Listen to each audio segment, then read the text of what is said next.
స్వయం తథా విధో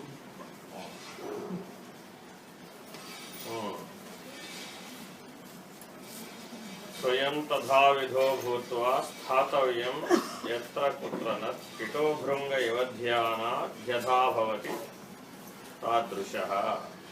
అంటే భ్రమర కీటక న్యాయం ద్వారా ఎట్లా అయితే అధికారి అయినటువంటి శిష్యుడిని తీసుకొచ్చి తన అధీనంలో ఉంచుకొని ఆ జ్ఞానస్వరూపంగా అతను పూర్ణంగా తీర్చిదిద్దబడే వరకు సద్గురు యొక్క పరిచర్యలో అతను ఉండి ఎలా తీర్చిదిద్దబడుతున్నాడో చెప్తున్నారు. కిటో భృంగం అంటే అది కీటకం తెచ్చి ఒక దగ్గర పెట్టి దాని చుట్టూ ఒక మట్టి ముద్ద పెట్టి అది అటు ఇటు కదలకుండా వీలు లేకుండా ఏర్పాటు చేసి అది వస్తుతః కీటకమే అయినప్పటికీ ఝుంకారం ఆ చిన్న రంధ్రాన్ని ఉంచి దాని మీద తన యొక్క రెక్కల శబ్దంతో ఝుంకారం చేస్తుంది భ్రమరం. అలా చేయడం ద్వారా ఆ నాద ప్రభావం చేత ఆ శబ్ద బ్రహ్మ ప్రభావం చేత అది మార్పు చెంది భ్రమరంగా రెక్కలు తెచ్చుకుంటుంది. ఆ మట్టి ముద్దను బదలకూడదు మళ్ళా భ్రమరంగా బయటకు వస్తుంది. ఇది కిటో భృంగం అంటే. ఇవ ధ్యాన ఆ శబ్ద ప్రభావం చేత శిష్యుడు ఆ సద్గురు ధ్యానాన్ని చేస్తూ ఉంటాడు. సద్గురు బోధోపదేశం వల్ల నీకు జరిగేది ఏంటయ్యా అంటే ఆ ఉపదేశ ప్రభావం వల్ల నీలో ప్రవేశపెట్టినటువంటి శబ్ద ప్రభావాన్ని, ఆ శబ్ద బ్రహ్మ స్థితిని, ఆ ఉపదేశం వల్ల నీకు లభించినటువంటి బుద్ధికి అతీతమైనటువంటి స్థితిని నీవు ఇవ ధ్యానం చేస్తూ ఉంటావు.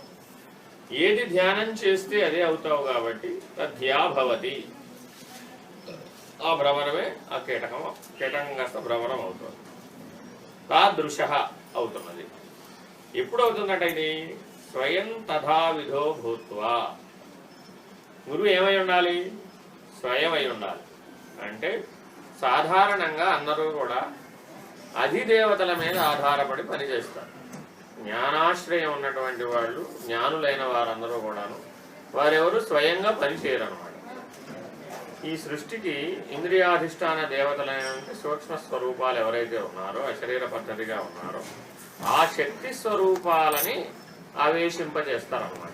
దాని ద్వారా నువ్వు పరిణామం చెందుతావు. ఇది ఒక రకమైన పద్ధతి. అయితే ఈ భ్రమర కీటక న్యాయానికి ఇది సరిపోదన్నమాట. ఈ భ్రమర కీటక న్యాయాన్ని పాలింపజేసేటటువంటి గురుస్థితి ఎవరై ఉంటారంటే వాళ్ళు స్వయమై ఉంటారు. అంటే వారు మరొకరిని ఆశ్రయించవలసినటువంటి అగత్యం లేదనమాట. స్వయం సంకల్ప సిద్ధులు వాళ్ళు స్వయంగా తామే సహాయం చేయగలుగుతారు. తమదైనటువంటి విశ్వానికి అతీతంగా ఉన్నటువంటి స్థితిలో సహజంగా ఉంటారు. అందుకని స్వయం అనేటటువంటి పదానికి ప్రవేశారు. స్వయం తథా ఉన్నది ఉన్నట్లుగా విధో భూత్వ వారికి ఏ కర్తవ్యం కానీ, ఏ బాధ్యతలు కానీ, సృష్టి ఎడల కానీ, సృష్టి ఎడల కానీ, సమీక్ష ఎడల కానీ లేవు. అలా వారు జన్మరాహిత్య స్థితిలో స్వయంగా ఉన్నటువంటి వారు. వీళ్ళని కాలాతీతులు అని అంటారు. ఇటువంటి కాలాతీత స్థితిలో ఉన్నటువంటి స్వయంగా ఉన్నటువంటి వాళ్ళు స్థాతవ్యం వాళ్ళున్న స్థితి నుంచి ఎత్ర కుత్ర నత్ వాళ్ళు అక్కడ ఉండే నిన్ను ఉద్ధరిస్తారు. దిగి రావడం అనే ప్రక్రియ వాళ్ళకి లేదన్నమాట. అంతేనండి. ఇంతకు ముందు వరకు ఏం చెప్పారు? శ్రవణానికి దిగి వస్తాడనే పద్ధతిలో చెప్పారు. ఇప్పుడు వీళ్ళకి దిగి రావాల్సిన అవసరం లేదండి. స్వయం అంటే అర్థం ఏమిటంటే వాళ్ళు ఆ స్థితిలో ఉండే నిన్ను ఉద్ధరించగలుగుతారు.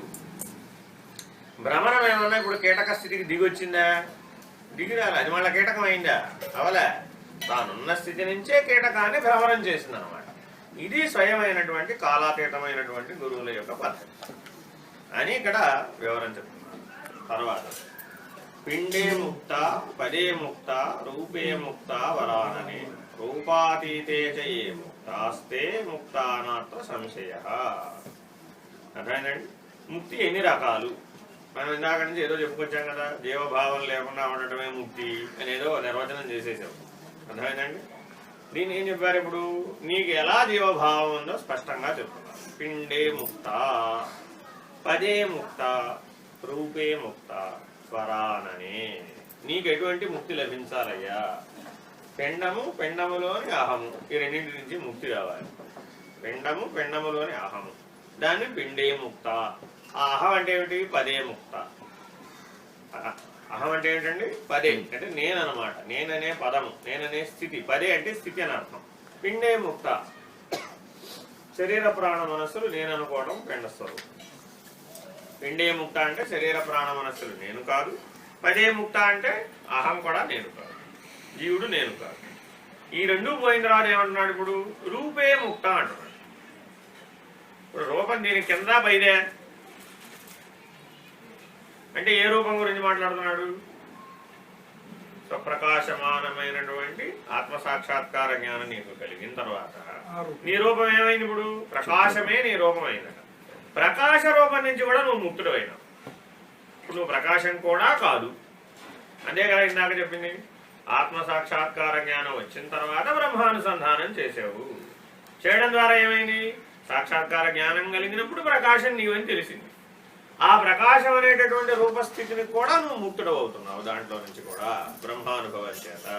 వరాననే అంటే అర్థం ఏంటి? ఆననే అంటే ముఖం అని అర్థం. ఆననము అంటే ముఖం. వరాననే ఉత్తమమైనటువంటి ముఖాన్ని కలిగి పొందుతున్నావు ఈ ముక్తి వల్ల. రూపాతీతే చయే ముక్త. ఇప్పుడు ఏమయ్యాడా? ప్రకాశ రూపానికి కూడా అతీతమైనటువంటి ముక్తిని పొందాడు. ఇటువంటి ముక్తే నాత్ర సంశయ. ఇదే నిజమైనటువంటి జీవన్ముక్త అనుభవం యొక్క చివరి భాగం. సాయుధ్య భాగంలో ప్రకాశం కూడా నేను కాదు అనేటటువంటి సమిష్టి భాగంలో ఉంటాడు. వ్యష్టి సాక్షిగా చూసినప్పుడు మాత్రమే నీ యొక్క స్వయం ప్రకాశకత్వం నీకు తోచింది. అదే సమిష్టి భాగంలో సాక్షి అయినప్పుడు బ్రహ్మానుభవంలో ఈ ప్రకాశమే నేనేటువంటి అనుభవ జ్ఞానం కూడా నీకు లేకుండా పోయింది. ఇది రూపాతీతమైనటువంటి ముక్తి. అంటే ముక్తులు ఇప్పుడు ఎన్ని రకాలుగా చెప్తున్నారు? ఇదంతా ముక్తే, ఇదంతా ముక్తి యొక్క అనుభవమే. సాలోక్య, సామీప్య, సారూప్య, సాయుధ్యములు కదా. ఆ సాయుధ్య ముక్తి ఏమిటట? రూపాతీతేచ ముక్తి. అర్థమైందండి? అలా ఏకాకీ నిస్పృహ శాంతాశ్చింతాసూయా వివర్జిత బాల్యభావేన యో భాతి బ్రహ్మజ్ఞానేన ఉచ్యతే.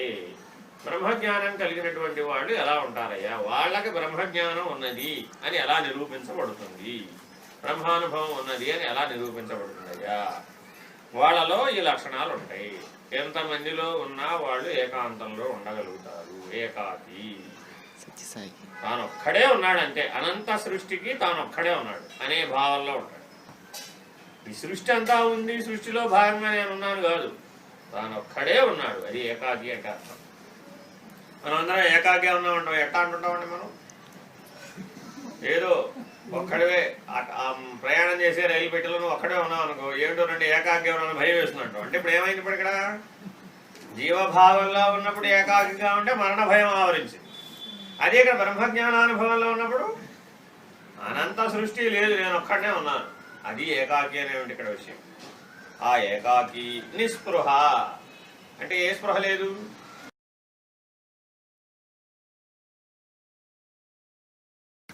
సృష్టి వ్యవహార రూపకమైనటువంటి వ్యవహారం లేనటువంటి శాంతి. ఏవి లేవు, అవేవి లేవు. చింతాసూయా వివర్జిత. చింతించడానికి మరొకడు లేడు అన్యంగా. బ్రహ్మానుభవంలో చింతించడానికి అన్యంగా మరొకడు లేడు. అసూయ అంటే అతని వ్యవహారంలో అసూయని ఇక్కడ ఎందుకు చెప్పాడండి? అసూయ ఎవరి దాంట్లో? అది రాగద్వేషాలలో భాగం కదా మనం మామూలుగా చెప్పుకునేది. ఇప్పుడు అసూయ ఎవరిదట? జీవభావం. అంతేనా కదా? ఇక్కడ ఎందుకు వాడాడు?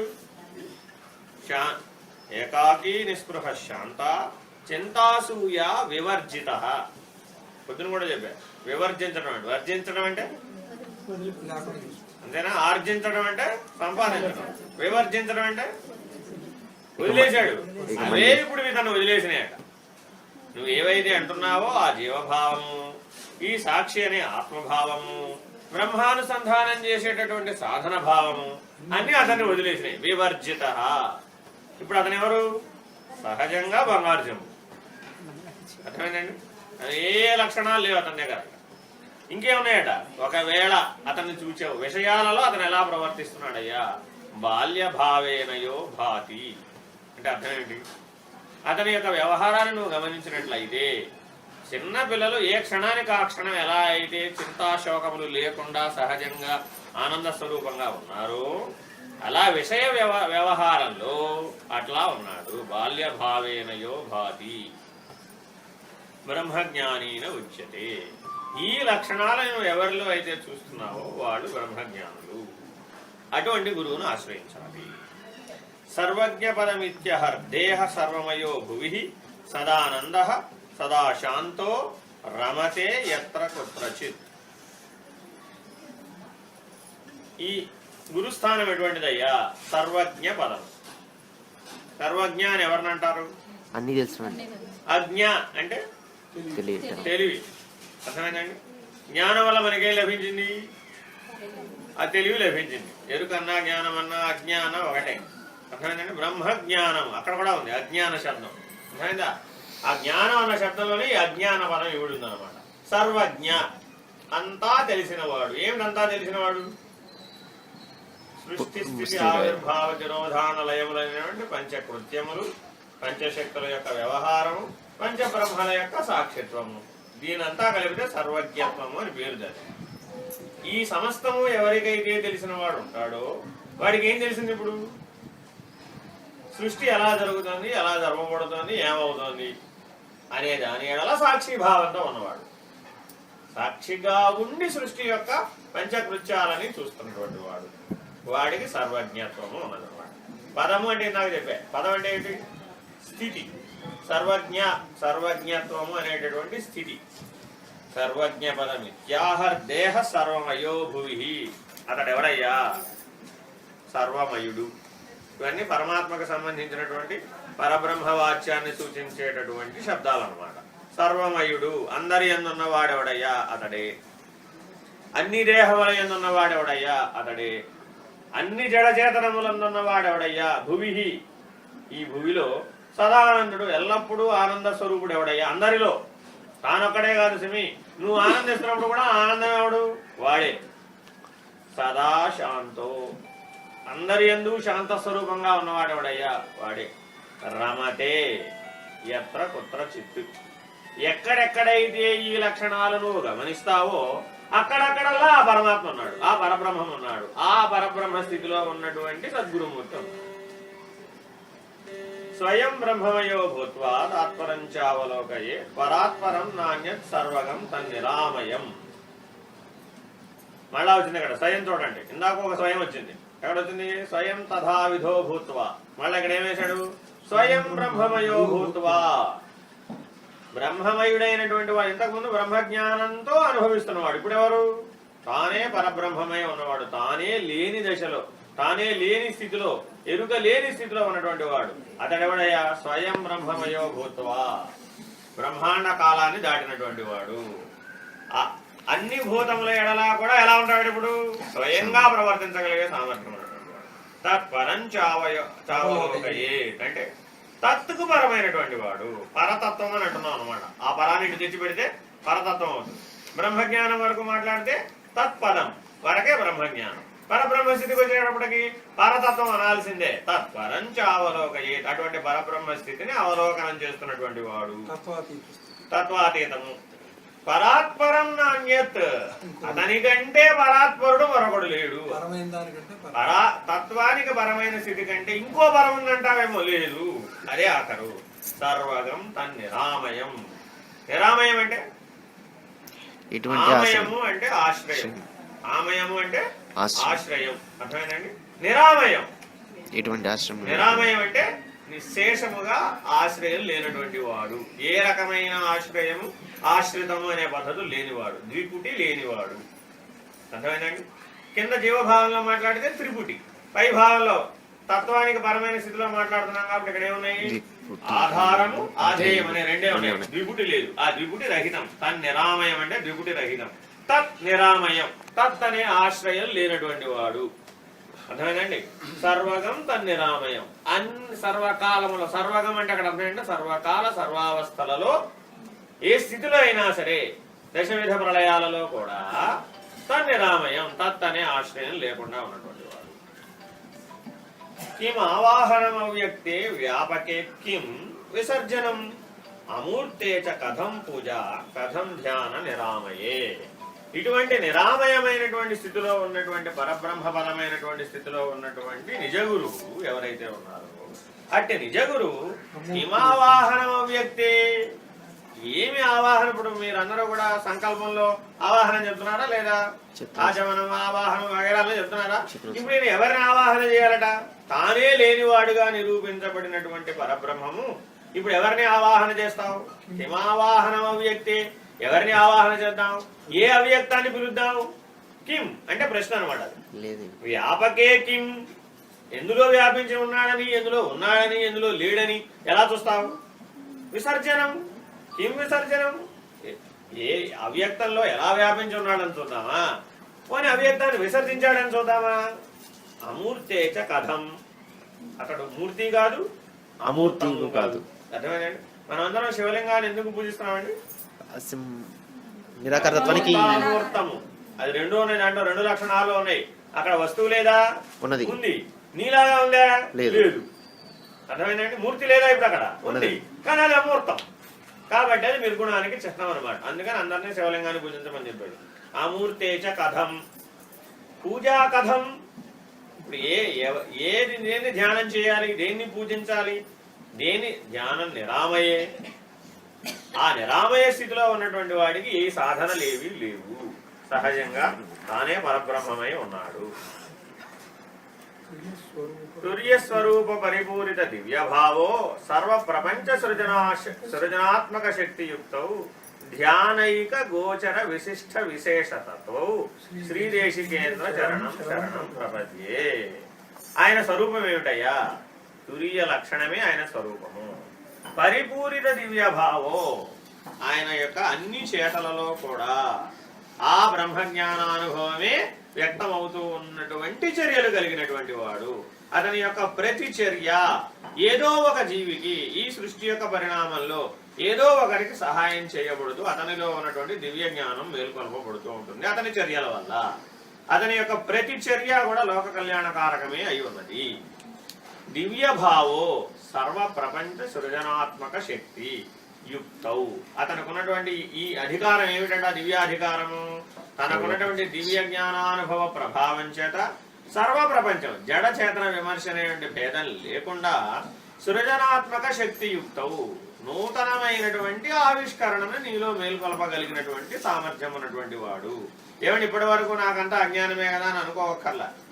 ఇటువంటి మహానుభావుడి యొక్క ఆశ్రయం చేత, శరణాగతి చేత అతను ఉన్న స్థితి నుంచే సహాయం చేసేటటువంటి వాడు కాబట్టి ఆ కాలాతీత స్థితి నుంచే సర్వజ్ఞ పదం పరబ్రహ్మ పదం అనేటటువంటి స్థితి నుంచే సహాయం చేసినప్పుడు నీకేమవుతుంది? ఇప్పటి వరకు లేనటువంటి జ్ఞానం నీలో ఆవిష్కరించబడుతుంది. ధ్యానైక గోచర విశిష్ట విశేష తత్వం అయినటువంటి వాడయ్యా. కేవలం ధ్యానం అంటే ఇక్కడ అశరీరం అనండి, అశరీర పద్ధతిలో మాత్రమే దర్శించగలగడానికి వీలైనటువంటి వాళ్ళు. విశిష్ట, శిష్టము అంటే జ్ఞానం అని అర్థం. వాసిష్టం అంటున్నారు కదా, వశిష్ఠుడు బోధించిన వాసిష్టం. శిష్టాచార సాంప్రదాయము, మన దగ్గర సాంప్రదాయాలు రెండు విధానం అనండి. శిష్టాచారము, వామాచారం. వామాచారం అంటే ప్రకృతి శక్తులను వశం చేసుకుని కామిక కర్మలను ఆచరించి సుఖభోగాలను అనుభవించడం వామాచార సాంప్రదాయం. శిష్టాచారం అంటే జ్ఞాన ప్రధానమైనటువంటి జీవితాన్ని ప్రబోధిస్తూ బ్రహ్మజ్ఞానమే సత్యము, బ్రహ్మానుభవమే సత్యము అనే పరబ్రహ్మ పదాన్ని నిర్ణయం చేసే విధానము శిష్టాచారం. విశిష్టము అంటే విశేషముగా శిష్టాచార సాంప్రదాయంలో ఉన్నటువంటి వాడు, నీలో ఆ వాసిష్ఠ శక్తిని మేల్కొల్పగలిగినటువంటి వాడు. విశేష తత్వం. శేషము అంటే మిగలటం, విశేషం అంటే అర్థం ఏమిటి? విమలము. ఆ వి శబ్దం ఏమిటంటే నిశ్శేషముగా నీలో శేషాన్ని తొలగించడం. నిశ్శేషముగా నీలో శేషాన్ని తొలగిస్తే విశేషం అయినప్పుడు. అర్థమైందండి?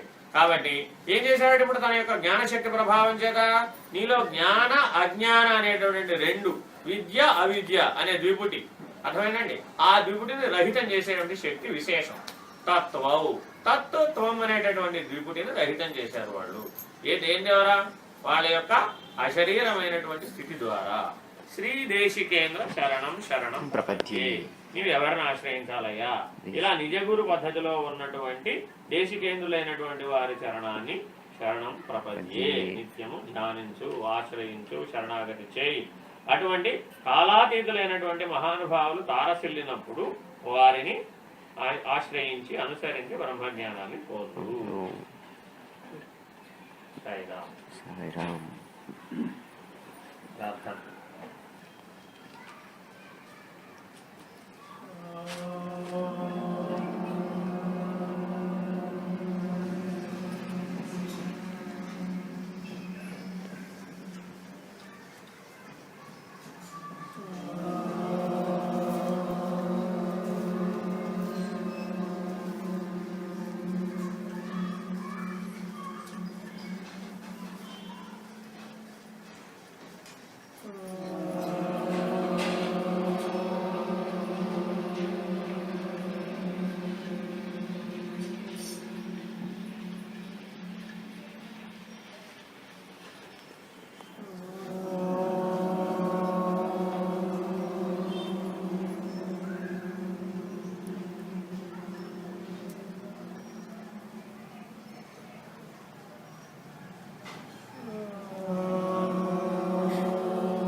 Thank